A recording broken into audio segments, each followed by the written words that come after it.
Let's talk about Nazi gold today. There are very few stories that evoke intrigue and mystery quite like that of Nazi gold.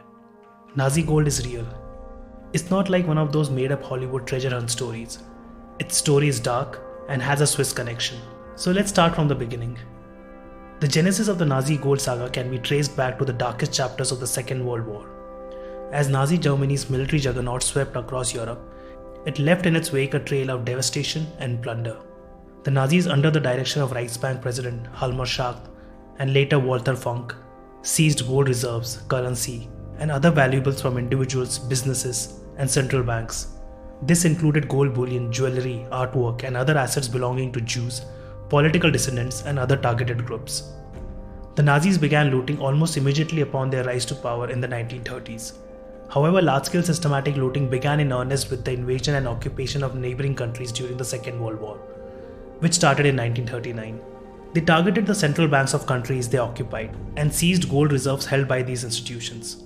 This included gold reserves of countries such as Austria, Czechoslovakia, Belgium, the Netherlands, and others. They stole as much as $223 million from Belgium and $193 million from the Netherlands. The Nazis also targeted commercial banks, particularly those owned or operated by Jewish individuals or other targeted groups. Bank accounts, safe deposit boxes, and other assets held by these banks were confiscated and looted by the Nazis. The Nazis ultimately seized approximately $600 million in gold, which is equivalent to roughly $19 billion in today's currency. This substantial amount of gold provided crucial financial support to Hitler's war efforts, sustaining his military machine for a period of 5 years. At the end of the Second World War in 1945, the Reichsbank still possessed approximately 300 tons of gold, which was way more than it had at the beginning of the conflict.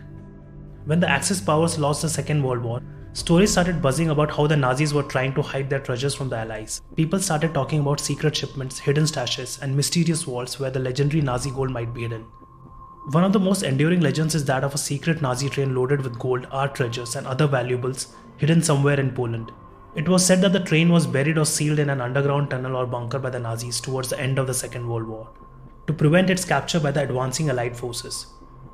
Despite numerous searches over the years, the train has never been found, leading to speculation about its existence and contents. Another interesting story related to the Nazi looted treasures is that of the Amber Room. The Amber Room was an ornate chamber adorned with amber panels, gold leaf, and precious gemstones, which was looted by the Nazis from the Catherine Palace near St. Petersburg, Russia, during the Second World War. The room disappeared during the war, leading to speculation that it was hidden or destroyed by the Nazis.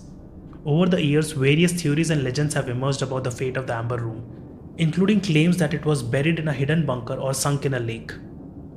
With the end of the hostilities in 1945, the treasure hunt started. The hunt for the Nazi gold entered a new phase as Allied forces sought to unravel the tangled web of wartime profiteering. Operation Safe Haven, spearheaded by the United States Treasury Department, aimed to track down looted assets and hold perpetrators accountable for their crimes. In May 1945, American soldier Lieutenant Jack H. Melmer stumbled upon a hidden cache of gold, currency, and other valuables in Merkers, a town in central Germany.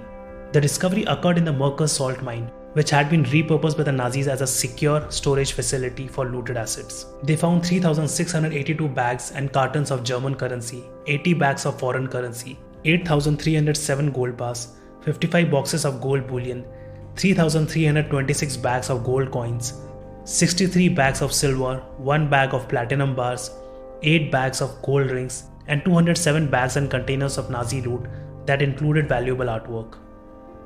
The value of this hoard was estimated to be around $500 million at that time, which is equivalent to several billion dollars today. Apart from this treasure which was found in Merkers, there was one more place where the Nazi gold had been stashed, and the place was the Swiss banks. The linkage between Nazi gold and Switzerland is a central aspect of the broader narrative surrounding looted assets during the Second World War. Switzerland played a significant role in management and concealment of assets belonging to Nazi Germany and its collaborators. Prior to the outbreak of the Second World War, Switzerland was known for its neutrality and financial stability. Its banking system, with its tradition of secrecy and discretion, made it an attractive destination for individuals and entities seeking to safeguard their assets from prying eyes. As Adolf Hitler's Nazi regime rose to power in the 1930s, Switzerland found itself in a precarious position. While officially neutral, Switzerland maintained economic ties with Nazi Germany, supplying essential goods and services to the regime in exchange for payment in gold and foreign currency. During the Second World War, Switzerland served as a financial intermediary, facilitating transactions between belligerent nations and acting as a conduit for the movement of funds. This role allowed Switzerland to accumulate vast sums of foreign currency, including gold, which flowed into the country as payment for goods and services. Switzerland's position of neutrality also made it an ideal location for the safekeeping of looted assets, including gold, art treasures, and other valuables seized by the Nazis during their occupation of Europe. Swiss banks provided discreet services to clients wishing to conceal the origins of their wealth, enabling the laundering of Nazi plunder. This collaboration raised questions about Switzerland's complicity in the Nazi war effort and its willingness to profit from the spoils of conquest. In the aftermath of the Second World War, Switzerland came into scrutiny for its role in handling looted assets, prompting calls for transparency and accountability. Pressure mounted on Swiss banks to disclose information about accounts held by Nazi collaborators and to return stolen assets to their rightful owners. In the decades following the war, Switzerland took steps to address its wartime legacy, including the establishment of commissions to investigate the country's role in handling looted assets. In the 1990s, Swiss banks faced lawsuits from Holocaust survivors and their descendants seeking restitution for assets deposited before and during the war. In 1998, these lawsuits resulted in settlements totaling billions of dollars, which were paid out to victims and their families as compensation for lost or stolen assets. The linkage between Nazi gold and Switzerland highlights the complex role played by neutral nations during times of conflict. The legend of Nazi gold continues to capture imagination and fuel speculation, and serves as a reminder of one of the darkest chapters in human history. That brings us to the end of the video. Alive and Curious is a new channel and would love to have your support. So if you like what I say and do, please like, share and subscribe to the channel. Thank you. See you in the next one.